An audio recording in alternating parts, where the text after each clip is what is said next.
नमस्कार, MP debate live बड़ी बहस में आपका स्वागत है। मैं हूं आपके साथ कुलेश्वर पांडे। भोपाल बुधवार को गुरुओं के सम्मान और शिक्षा सुधार के संकल्प का केंद्र बन गया। राज्य स्तरीय शिक्षक सम्मेलन के मंच से मुख्यमंत्री डॉक्टर मोहन यादव ने जहां गुरुओं का नमन किया, वहीं सरकार ने साफ किया कि मध्य प्रदेश में शिक्षा सिर्फ योजना नहीं, सरकार की सर्वोच्च प्राथमिकता है। इस दौरान शिक्षकों को सम्मानित किया गया, उपलब्धियां गिनाई गई और भविष्य का रोडमैप दिखाया गया। भोपाल से पेश है ये खास रिपोर्ट।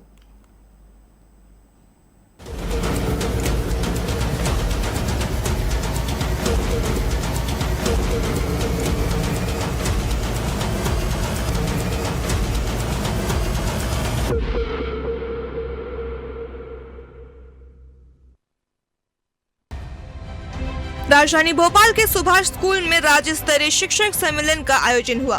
मुख्यमंत्री डॉक्टर मोहन यादव ने अपनी शिक्षिका कोकिला सहित वरिष्ठ और सेवानिवृत्त शिक्षकों का सम्मान किया। करीब 4000 शिक्षक सम्मेलन में शामिल हुए।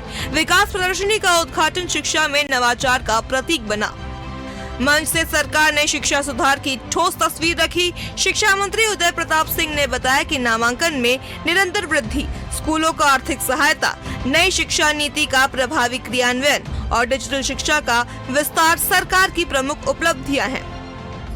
यहाँ सम्मानित हुए सभी शिक्षक वृंद, मैडम पाल भी यहाँ मौजूद है और सारे के सारे व्यासी से लेकर के एक बार पूरे मंच का अभिनंदन कर दे। मैं सबको प्रणाम कर रहा हूँ। भारत की पहचान दुनिया में अगर किसी कारण से है तो हमारे देश की शिक्षा व्यवस्था और शिक्षकों की भूमिका के कारण से सदैव सनातन संस्कृति हमको विश्व गौरव का इस मान सम्मान की तरफ भी ले जाती है और सच्चे अर्थों में मानवता के मूल गुणों को दुनिया के सामने प्रकट करने के लिए अनादिकाल से भारत की अपनी पहचान रहती आई है। कदम कदम पर हर बार, हर समय, हर युग में जब कभी चुनौती मिली होगी दुनिया के सामने या भारत के सामने भी, हर बार हमारा एक कोई शिक्षक खड़ा हुआ होगा, उसने सारे प्रश्नों के उत्तर अपने शिष्य के माध्यम से दिलाए। ये हमारा गौरवशाली अतीत है हर बार का। मुख्यमंत्री डॉक्टर मोहन यादव ने कहा कि शिक्षक समाज के शिल्पकार है। सरकार ने अनावश्यक स्थानांतरण रोका, समयमान वेतनमान लागू किया, सुविधाओं को मजबूत किया। संदीपानी विद्यालयों और मॉडल स्कूलों से गुणवत्ता को नई दिशा मिली। नई शिक्षा नीति लागू करने में आप 5 अग्रगण्य राज्यों में से मध्य प्रदेश को उस स्थान तक लिया है और सब प्रकार की डिजिटल कक्षाएं, नई शिक्षा नीति, कितने प्रकार से स्किल ट्रेनिंग, व्यावसायिक प्रशिक्षण और अब स्कूलों के लिए भी हमारी सरकार ने तय किया कि हमारे द्वारा व्यवस्थाओं में भी सुशासन लाएंगे, आर्थिक रूप से भी मध्य प्रदेश को सशक्त बनाएंगे और कोई व्यवस्था में कमी नहीं होगी। इसके आधार पर मुझे इस बात की प्रसन्नता है, देश में सबसे कम बेरोजगार दर वाला कोई राज्य हुआ है तो मध्य प्रदेश से हमारे लिए इस बात की प्रसन्नता है। 5 उन राज्यों में से जो सर्वाधिक अपना पूंजीगत व्यय करने वाले, जिसके आधार पर आपके सांदीपनी विद्यालय बन रहे हैं, मुझे इस बात की प्रसन्नता है कि सांदीपनी विद्यालय बनाने के लिए और क्या भवन बन रहा है, ऐसा आनंद आता सांदीपनी विद्यालय देख करके कि 56 इंच का सीना हो जाता अपने सबका। कितना बढ़िया भवन है। पिछले 15 वर्षों में शिक्षा बजट 6 गुना से अधिक बढ़ा है। ये दर्शाता है कि सरकार शिक्षा में लगातार निवेश कर रही है। स्कूल इंफ्रास्ट्रक्चर, शिक्षक प्रशिक्षण और स्मार्ट क्लास जैसी योजनाएं तेजी से आगे बढ़ रही है। सरकार के माध्यम से उच्चतम लक्ष्य भी निर्धारित होना चाहिए, सभी उलझे सुलझे प्रश्नों का समाधान भी निकलना चाहिए और इन सारे निर्णयों से भविष्य में प्रदेश की देश के साथ कदम से कदम मिलाकर चलने की सामर्थ्य भी होना चाहिए। मुझे इस बात की प्रसन्नता है, यशस्वी प्रधानमंत्री के नेतृत्व में मध्य प्रदेश अपनी अग्रगण्य भूमिका निभा रहा है। प्रदेश के कई जिलों में नए स्कूल भवन, अतिरिक्त कक्षाएं, डिजिटल बोर्ड और पुस्तक वितरण योजनाएं शिक्षा व्यवस्था को मजबूत कर रही है। छात्रवृत्ति और साइकिल योजनाओं से ग्रामीण बच्चों को नई प्रेरणा मिल रही है। 22,000 से ज्यादा शिक्षकों का युक्तिकरण बहुत सरलता से हो गया, पता भी नहीं चला। ये तो कमाल ही हो गया। शिक्षक को पढ़ाने के लिए विद्यालय में अनुकूल माहौल मिले, इसलिए स्थानांतरण ये आवश्यकता के हिसाब से बहुत ज्यादा जरूरी है तो कर दो। मुझे इस बात की प्रसन्नता है, हमने इसमें सख्ती रखते हुए नगण्य आधार पर स्थानांतरण वाले मामले में कोशिश की। देश में शिक्षा नीति लागू करने का भी मौका मिला तो सबसे पहले शिक्षा नीति लागू हुई है मध्य प्रदेश में। हमें इस बात की प्रसन्नता है उच्च शिक्षा के माध्यम, जब उच्च शिक्षा में शिक्षा नीति लागू हुई, व्यवस्थाएं लागू हुई, तो स्कूल शिक्षा में मुझे थोड़ी कसक रहती थी। विशेषज्ञ मानते हैं कि सरकार का शिक्षक केंद्रित दृष्टिकोण शिक्षा की गुणवत्ता सुधारने में अहम भूमिका निभा रहा है। सम्मान, संवाद और संसाधन, इन तीनों के संतुलन से स्थायी बदलाव की नींव पड़ रही है। भोपाल का ये सम्मेलन सिर्फ सम्मान का मंच नहीं था, बल्कि भविष्य की रूपरेखा थी। सरकार, शिक्षक और समाज तीनों मिलकर मध्य प्रदेश को शिक्षा का अग्रणी राज्य बनाने की दिशा में तेजी से आगे बढ़ रहे हैं। एक और डॉक्टर मोहन यादव जो है मध्य प्रदेश में शिक्षा का स्तर किस तरह से बेहतर हो उसको लेकर लगातार प्रयास कर रहे हैं और कोशिश यही है कि शिक्षा का स्तर जो है वो बेहतर से बेहतर और इसी के लिए लगातार प्रयास कर रहे हैं। तो वहीं दूसरी ओर कांग्रेस का साफ तौर पे कहना है कि सरकार जो है शिक्षा व्यवस्था को लेकर कड़ा हमला कांग्रेस ने कहा है। उन्होंने साफ तौर पर कहा है कि विदेशों में बच्चे मंगल ग्रह पर रिसर्च कर रहे हैं, वहीं मध्य प्रदेश के सरकारी स्कूलों में बच्चे आज भी शिक्षक और शिक्षा ढूंढ रहे हैं। 36,000 करोड़ से ज़्यादा के शिक्षा बजट के बावजूद प्रदेश के हजारों स्कूलों में न छत है, न किताबें, न शिक्षक। कई जिलों में जर्जर भवन बच्चों की सुरक्षा के लिए खतरा बने हुए हैं। जब प्रति बच्चों पर हजारों रुपए खर्च किए जा रहे हैं तो फिर स्कूलों की हालत क्यों नहीं सुधर रही है? क्या कुछ कहना है कांग्रेस का, वो भी हम आपको सुनाते हैं।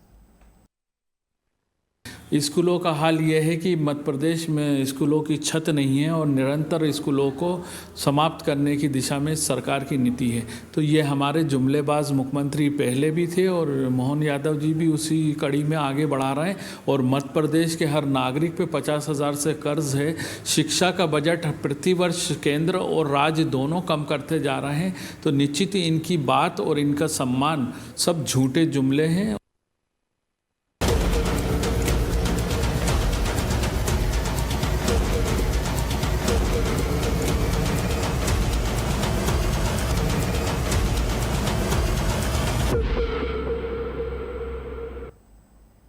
तो बिल्कुल आज हमारा विषय है शिक्षा की उड़ान, उत्कृष्ट का सम्मान। कहते हैं कि जिस राज्य में शिक्षा का स्तर अगर बेहतर हो तो राज्य कभी भी पीछे नहीं हो सकता और इसीलिए डॉक्टर मोहन यादव जो है प्रयास कर रहे हैं कि मध्य प्रदेश में शिक्षा का स्तर जो है वो बहुत ऊंचाई तक जाए और इसलिए नवाचार भी लगातार किया जा रहा है। लेकिन कांग्रेस का साफ तौर पर कहना है कि शिक्षा का स्तर मध्य प्रदेश में बद से बदतर है। तो चलिए हम इसी पर चर्चा करेंगे। हमारे साथ 3 बेहद खास मेहमान जुड़ चुके हैं।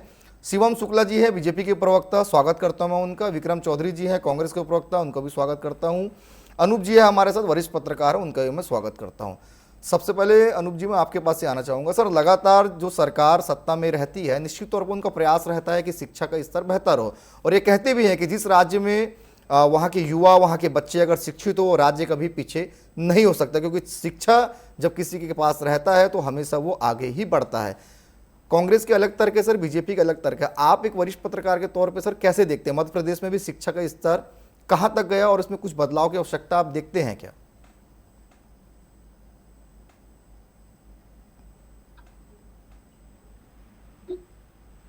अनूप जी, मेरी आवाज आ रही है आपको?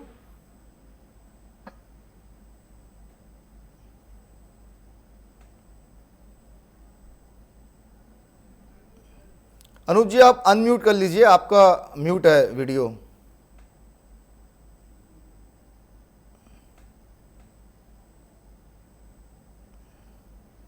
अनूप जी आप वीडियो को अनम्यूट कर लीजिएगा, आपका म्यूट है वीडियो।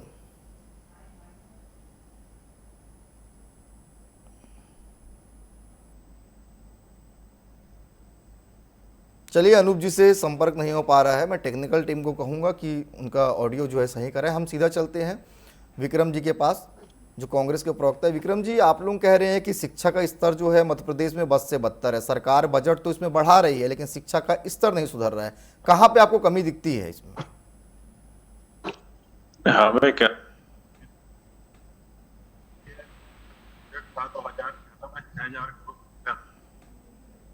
मेरी आवाज आ रही है आपको? जी जी आ रही है। विक्रम जी अपनी बात रखिए।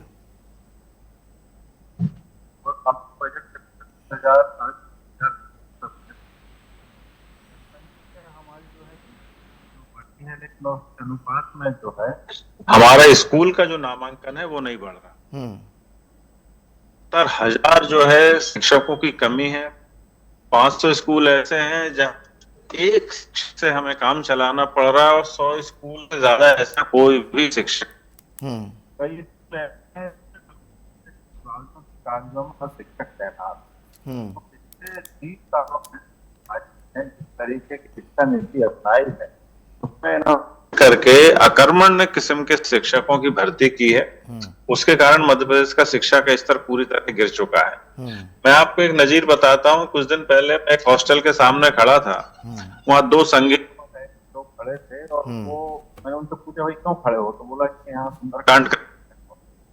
तो ये पूरे हॉस्टल पूरे शिक्षा व्यवस्था को उन्होंने संघियों को निकाल का केंद्र बना रखा है। स्कूल में कहीं गीता की बात करें, कहीं सुंदरकांड की बात करें, को नहीं बढ़ाते, रैशनल थिंकिंग को नहीं बढ़ाते हैं, तर्क संगत सोच के विकास नहीं करते। यही वजह है कि मध्य प्रदेश जो है राष्ट्रीय हमारे यहाँ प्लेसमेंट सबसे कम होते हैं। बड़ी बड़ी कंपनियों के प्लेसमेंट जो है बेंगलोर महाराष्ट्र जैसी जगहों से निकल के आते हैं, साउथ से निकल के आते हैं, या रैशनल जाता है। जिस अनुपात में बजट बढ़ा है वो पूरा का पूरा जो बजट है भ्रष्टाचार में जाता है, निर्माण कार्यों में दिया जाता है जिसमें भारी कमीशन किया जा सके। हमें सरकार से पूछना चाहते हैं कि 70,000 पद जो है खाली क्यों है जब आपने बजट पूरे मध्य प्रदेश में आप पिछले 20 साल में बताइए कि राष्ट्रीय स्तर पर और अंतरराष्ट्रीय स्तर पर ऐसा कौन सा नवाचार आपको देखने को मिला? हमारे किन बच्चों ने अंतरराष्ट्रीय स्तर पर जाके महारत हासिल की है, किन को गूगल में प्लेसमेंट मिला, कितने बच्चे हमारे स्कूल से सीईओ चीजें हमें देखना पड़ती है, सबको पता चलता है कि हमारे स्कूल का जो स्तर है वो किस तरीके का है। लेकिन हम पाते हैं कि यहाँ आए दिन सिर्फ शिक्षा मांगे पूरी नहीं होती है, बच्चों की गुणवत्ता में कमी है। कल ही जो 26 मतलब विक्रम जी ये माना जाए उस दिन का वीडियो आप बिल्कुल विक्रम जी ये माना सभी जाए चैनल ने जी विक्रम जी ये माना जाए कि स्कूल तो है लेकिन वहां पे शिक्षा जो है वो बेहतर तरीके से नहीं मिल पा रहा है। नहीं, अब वो सारे संघ इसी में लगे हैं कि इनको कैसे रामधुन बना दो, सिखा दो कैसे हनुमान चालीसा। ठीक है, चलिए ठीक है, मतलब शिक्षा स्कूल तो है लेकिन शिक्षा जो है सही तरीके से नहीं मिल पा रहा है। ठीक है, मैं शिवम जी से इसका जवाब ले लेता हूँ। शिवम जी, स्कूल तो है लेकिन शिक्षा का जो स्तर है वो सही नहीं हो पा रहा है, बच्चों को सही शिक्षा नहीं मिल पा रहा है, इसके पीछे का जिम्मेदार किसको मानते हैं? कांग्रेस का साफ तौर पर यह आरोप है भाजपा पर। शिवम जी देखिए, सबसे अव्वल और महत्वपूर्ण बात यह है कि विकास हमेशा तुलनात्मक दृष्टि से अध्ययन का विषय होता है। अगर आप भारतीय जनता पार्टी की सरकार और कांग्रेस की सरकार के दौरान जो विकास की व्यवस्था में आमूलचूल परिवर्तन आया है, जो विद्यालय की गुणवत्ता पूर्ण शिक्षा की व्यवस्था में परिवर्तन आया है, वो पूरा मध्य प्रदेश और यहाँ के आम नागरिक बहुत करीबी और नजदीकी के साथ स्पष्टता पूर्वक देख रहे हैं। और यही कारण है कि मध्य प्रदेश की जनता ने एक नहीं अनेक अवसरों पर अपने विश्वास को भारतीय जनता पार्टी की सरकारों के ऊपर दृढ़ किया है, क्योंकि उनको हमारी सरकार की जो विकासवादी राजनीति रही है, जो एक हमारा नवाचारी दृष्टिकोण रहा है, उस पर लगातार पूर्णतः एक विश्वास की भावना बहुत मजबूती तक स्थापित रही है। और शिक्षा की जहां तक बात है तो हमने विद्यार्थियों का ड्रॉप आउट रेशियो जो प्राथमिक शाला के स्तर पर इनकी सरकार के दौरान तकरीबन 15% था, उसको नीचे ले जाकर के हम 1.35% लेकर के गए। उसी प्रकार से माध्यमिक शाला के स्तर पर जो तकरीबन 25% 24.70% हुआ करता था 2004 में, आज वो घट करके 6.36% मात्र रह गया है। शिक्षकों का न्यूनतम वेतन 2545 रुपए इनकी सरकार के दौरान प्रति माह था, आज वो बढ़ करके 40,000 रुपए के आसपास है। और इसी के साथ ही साथ कॉलेजों की संख्या मध्य प्रदेश में इनकी सरकार के दौरान महज 300 कॉलेज थे, आज वो बढ़ करके लगभग दोगुने हो चुके हैं। और शाला त्यागी बच्चों की संख्या इनकी सरकार के दौरान लगभग 6.25 लाख थी, आज वो घट करके 50 लाख के आसपास रह गई है। निःशुल्क पाठ्य पुस्तकों की हम बात करें तो यह 16 लाख बच्चों को बांटते थे, हम 1 करोड़ के आसपास बच्चों को बांट रहे हैं। निःशुल्क साइकिल की बात हो, सर्व शिक्षा अभियान का बजट जो सिर्फ 850 करोड़ रुपए का था, आज वो 7 रुपए से ज्यादा जा चुका है। तो लगातार मध्य प्रदेश की सरकार ने अपने विकासवादी नेता के माध्यम से मध्य प्रदेश में शिक्षा की सुदृढ़ व्यवस्था को संकलित किया है। और कांग्रेस पार्टी सिर्फ और सिर्फ तथ्य विहीन आरोप, झूठ और परेड की राजनीति करती रही। हम मानते हैं कि शिक्षा की गुणवत्तापूर्ण व्यवस्था को और ज्यादा बेहतर करने के लिए भी बहुत कुछ आवश्यक और परिवर्तन आवश्यक है। तो बिल्कुल। सरकार लगातार उस दिशा में भी तेज गति के साथ काम कर रही है और सफलता को सुनिश्चित करेगी। ठीक है, ठीक है। अनूप जी, लगातार शिक्षा के लिए बजट भी बढ़ रहा है, परिणाम आप कैसे देखते हैं मध्य प्रदेश में इस शिक्षा के स्तर में? अनूप जी,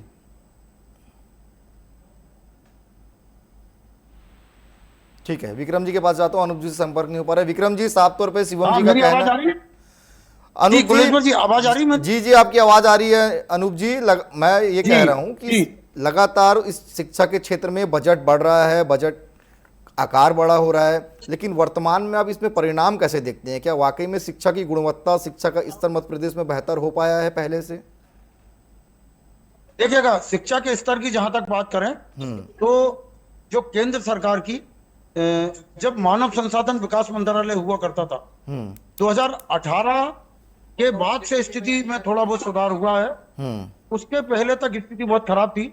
2018 में मध्य प्रदेश में 12वीं कक्षा में लगभग 19 लाख बच्चे फेल हुए थे। उसके बाद जो सर्व शिक्षा श्री शुक्ला जी जो बात कर रहे हैं, उनकी एक बात से सहमत हूं मैं कि सर्व शिक्षा अभियान के बाद जो यहाँ पर मध्य प्रदेश में जो बदलाव आया है, जो आयाम बदले हैं, शिक्षक भर्ती जो 3-4 चरणों में हुई है, उसके बाद से स्थिति में सुधार आया है शिक्षा के क्षेत्र में। लेकिन जहां तक मध्य प्रदेश में हायर सेकेंडरी स्कूल की शिक्षा की बात करूं, जो 9वीं से 12वीं तक की शिक्षा है, उस शिक्षा के स्तर में 2018 से लेकर अब तक 2025 तक 7 साल में जो है वो लगभग 1.7% की उत्कृष्टता की गिरावट दर्ज की गई थी। लेकिन हमारे लिए, मध्य प्रदेश के लिए एक बड़े सौभाग्य की बात है कि भोपाल का जो एक्सीलेंस स्कूल है, भोपाल के एक्सीलेंस जो उत्कृष्ट विद्यालय कहलाता है, वहां से पूरे मध्य प्रदेश में जेईई और नीट में सबसे ज्यादा बच्चे सेलेक्ट होते हैं। तो निश्चित रूप से उत्कृष्टता के प्रति सरकार का दृष्टिकोण और रुझान दोनों बढ़े। ठीक है, पुलिस बड़ी। ठीक है विक्रम जी, शिवम जी कह रहे हैं कि हम तो काम कर रहे हैं और निश्चित तौर पे लगातार जनता ने उनको वहाँ पे सत्ता में बैठाया, तो भाजपा काम करेगी भी। आप लोगों को कहाँ पे कमी लगती है? क्योंकि बीजेपी का साफ तौर पे आरोप है कि आप लोग बेबुनियाद चीज कह रहे हैं, जनता को भ्रमित कर रहे हैं। देखिए, 11वीं और 12वीं में जो परीक्षार्थी शामिल हुए थे, वो 15-16 का जो आंकड़ा है वो 19,95,000 है, और वो जो घट के 24-25 में 17 लाख रह गया है। आप मुझे बताइए कि तो बच्चे आखिर जा कहाँ रहे हैं? एक तरफ जनसंख्या बढ़ रही है, वहां बच्चे कम हो रहे हैं। प्राथमिक स्कूलों की भी हालत वही खराब है। हमारे जो सरकारी स्कूल हैं वो कम होते जा रहे हैं, निजी स्कूल बढ़ते जा रहे हैं। लोग अपनी गुणवत्ता प्रश्निता के लिए निजी स्कूलों की तरफ रुख करते हैं, ना कि सरकारी स्कूल की तरफ। और इन सब बातों को लेकर हमारे प्रदेश अध्यक्ष जीतू पटवारी जी ने 21/11/2025 को चिट्ठी लिखी थी और कहा था कि जब शिक्षा की स्तर इतनी खराब है, इसमें जो आप जो शिक्षक की बात कर रहे हैं, शिक्षक जो है 2,70,000 थे, अब वो 2 लाख के करीब हो चुके हैं। मतलब 70,000 शिक्षक कम हुए हैं, 70,000 पद खाली हैं। तो हम ये मांग कर रहे हैं, और सीबीआई से मांग की हमारे प्रदेश अध्यक्ष जी ने कि इसकी सीबीआई से जांच कराई जाए। आखिर जो इतना बड़ा घोटाला हो रहा है, 36,000 करोड़ का जो बजट है, और शिक्षकों में, स्कूल में और परीक्षार्थियों में और नामांकन में जो लगातार गिरावट दर्ज हो रही है, तो फिर बजट एक तरफ बढ़ रहा है और इस तरफ गिरावट हो रही है। तो ये तो सीधा सीधा एक बहुत बड़ा घोटाला है जो हमारे सामने आता है। जवाब ले लेता हूँ शिवम जी से। भाजपा से भी कह रहे हैं कि भाई ठीक है शिवम जी, बजट तो बढ़ रहा है लेकिन स्तर क्यों गिर रहा है, ये सीधा सवाल है कांग्रेस का। देखिए, लगातार गुणवत्तापूर्ण शिक्षा मध्य प्रदेश कांग्रेस पार्टी तथ्यविहीन और अपने आंकड़ों को कोई ऐसी संस्थागत रिपोर्ट के आधार पर कोई मध्य प्रदेश की जमीन, हम लगातार देख रहे हैं कि मध्य प्रदेश के बच्चे लगभग हर क्षेत्र में आज देश को नेतृत्व प्रदान कर रहे हैं, और इसके साथ साथ विदेशों में भी अपनी ख्याति का, अपने प्रतिभा का, अपने क्षमता का लोहा मनवा रहे हैं। तो विक्रम चौधरी जी को वो चीजें नजर आ रही होगी। मध्य प्रदेश की सरकार एक गुणवत्तापूर्ण शिक्षा की व्यवस्था कर रही है।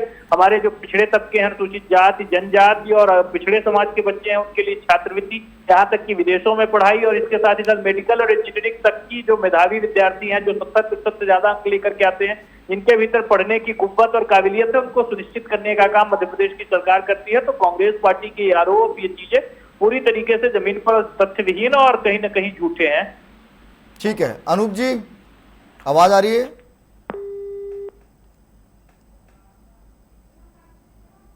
अनूप जी, मेरी आवाज आ रही है आपको?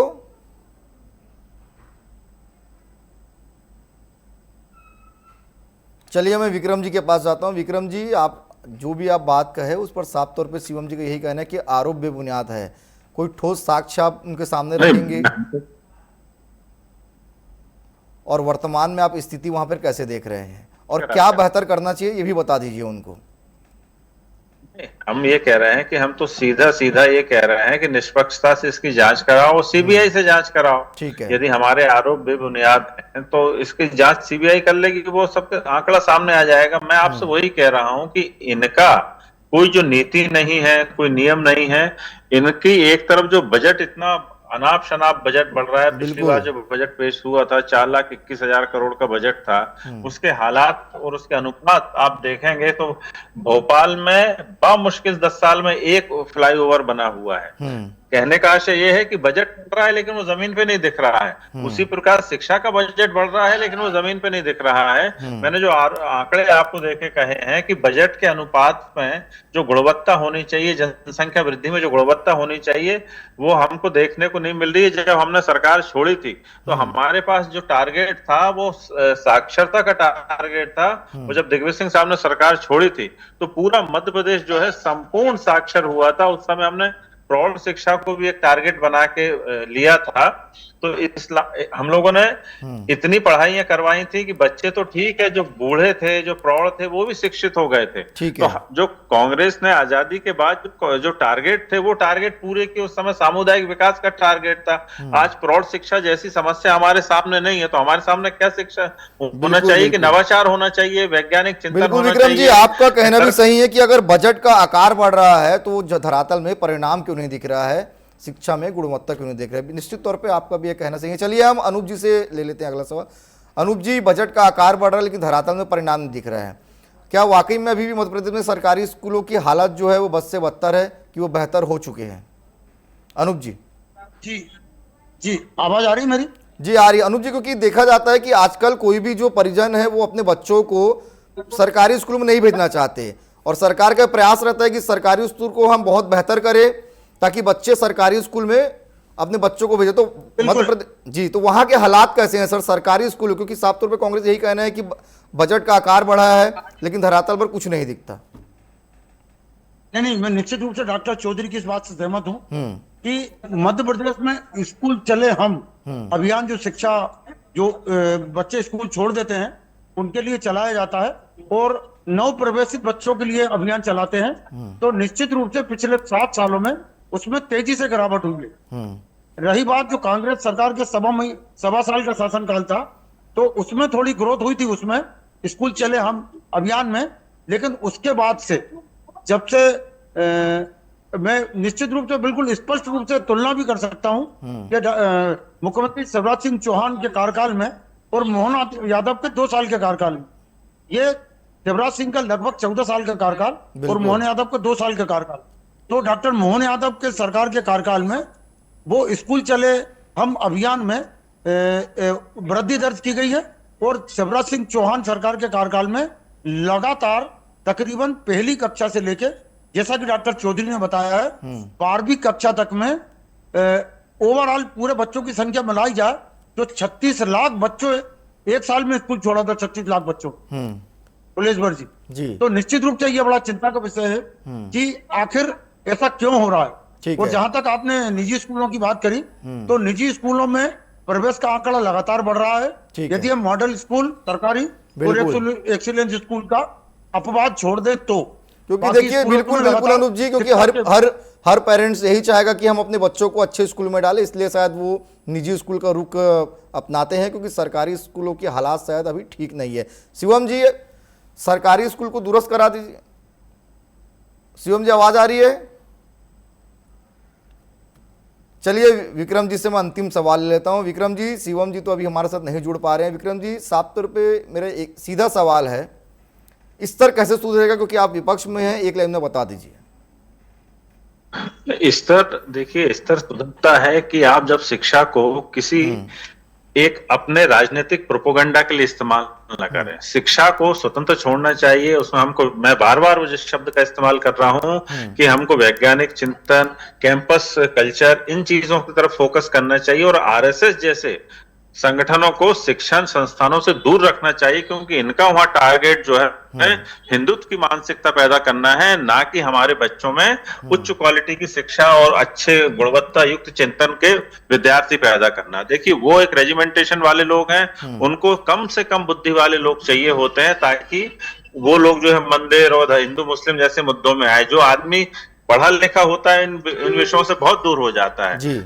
शिक्षा को प्रोपेगेंडा का टूल ना बनाया जाए, एक बात। दूसरी बात यह है कि अब जो एआई जैसी चीजें बहुत हद तक सामने आ गई हैं, तो शिक्षा व्यवस्था को सीधा सीधा जो है डिजिटलाइजेशन के माध्यम से, एआई के माध्यम से सीधे सतत निगरानी में रखा जाए और उसकी चौकसी में हमारे जो शिक्षक हैं वो तरीके से अपने बच्चों को पढ़ा रहे हैं, जो उनका सिलेबस है वो कितना अपडेट हो रहा है, इसका तो आज की आप देखिए, मैं बताता हूं कि आज जो एक पेट्रोल पंप पे एक सॉफ्टवेयर लगा रहता है और वो पेट्रोल पंप का जो हेडक्वार्टर मुंबई में है वो देख लेता है कि इस पंप से 1 लीटर बिका कि आधा लीटर बिका, कि कितना बिका। तो जब ये प्राइवेट कंपनीज जो है जिनका बजट 10,000 करोड़ का है, यहाँ तो 36,000 करोड़ का बजट है, तो क्या हम ऐसा कंप्यूटराइजेशन जो है अपने स्कूलों में नहीं कर सकते? बिल्कुल, तो और थोड़ा बेहतर काम करने का हो सकता है। ठीक है, ठीक है, ठीक है, क्योंकि अभी समय इजाजत नहीं दे रहा, तो इस विषय को हम यहीं पे रोकेंगे। आप तीनों मेहमान हमारे साथ जुड़े, आप तीनों का बहुत धन्यवाद।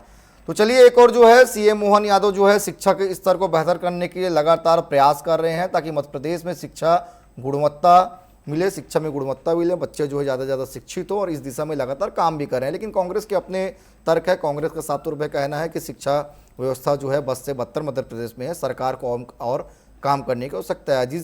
जो भी पार्टी सत्ता में रहती है उसकी जिम्मेदारी भी होती है, और मोहन यादव इसके लिए प्रयास भी कर रहे हैं कि मध्य प्रदेश शिक्षा के स्तर में ऊंचाई तक जाए। तो ठीक है, आज के लिए इतना ही, कल किसी और मुद्दे के साथ मिलेंगे। मुझे दीजिए इजाज़त, धन्यवाद।